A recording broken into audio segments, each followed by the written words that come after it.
All right, Mac, it's time for the Week 9 Big Ten recap. Are you ready? Yes. All right, first game is Penn State, Illinois.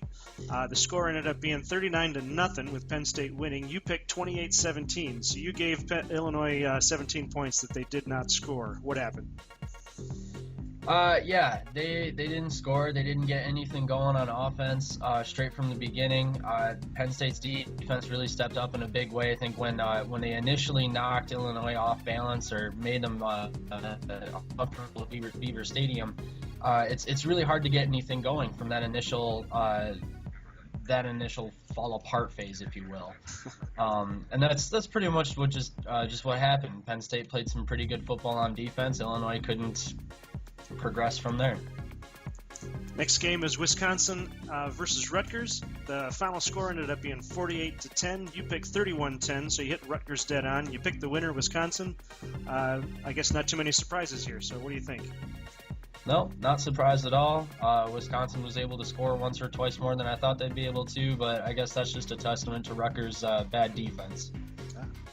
It is also good to note that Wisconsin was with their starting quarterback. There was a small rumor going around that Stave wouldn't be participating in this game, and I think that's a big reason why they were able to get the extra couple of scores.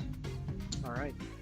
Next game is Purdue at Nebraska. This was the high-scoring game of the weekend, 55-45, with Purdue winning in a big surprise. I guess not necessarily an upset, but a big surprise. You picked Purdue, though, 31-28, so you got the winner. What happened in this game? Both defenses fell apart early and often. Nebraska was without their starting quarterback, but honestly, it didn't seem to matter until late in the game when Purdue got a couple of late interceptions, set up a couple of go-ahead scores, or stay-ahead scores.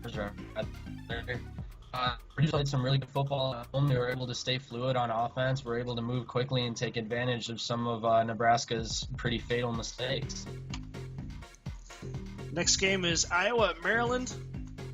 You almost got this one dead on. The final score was 31-15. With Iowa winning, you picked 41-14.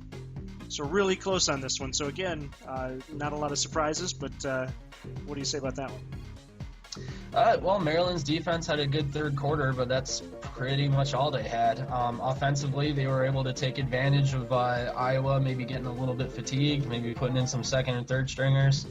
So they were able to score a few points there. But other than that, no real surprises here. Iowa was just the better team and has been the better team.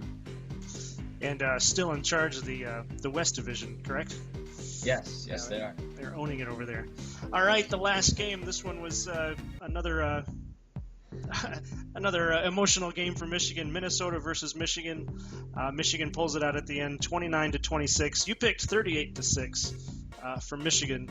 What happened in this game? I know this one had a big finish. Yeah, well, Minnesota has a good offense. Their quarterback is Mitch Leidner, and he's pretty good. They don't really have a fantastic running game, but Leidner does have a pretty good arm. And when you get a couple of tipped balls that go your way for long gains, you'll score a few points. Michigan's defense has a little bit of work to do, especially with stopping the quarterback option. Leidner was good at running that particular play. Definitely got them a few of their points anyway. Michigan was able to get a good defensive stand right at the end. That's pretty much the story of the game, except for the backup quarterback who came in and won the game from behind for Michigan. I think Michigan scores a few more points if they didn't have to get Wilton Spite comfortable late in the game. But despite that, they still pulled it out. All right. And let's see. So I've got your pick percentage this week for points. You're at 63%, so you dropped a little bit on that one. But you hit 100% on picking the winners. So good job there. So that wraps it up for our Week 9 recap. You can catch more of this on TeamRivalry.com. Mac, your Twitter address is? MacDaddy0562. And there we go. And we will see you next week for the picks. All right.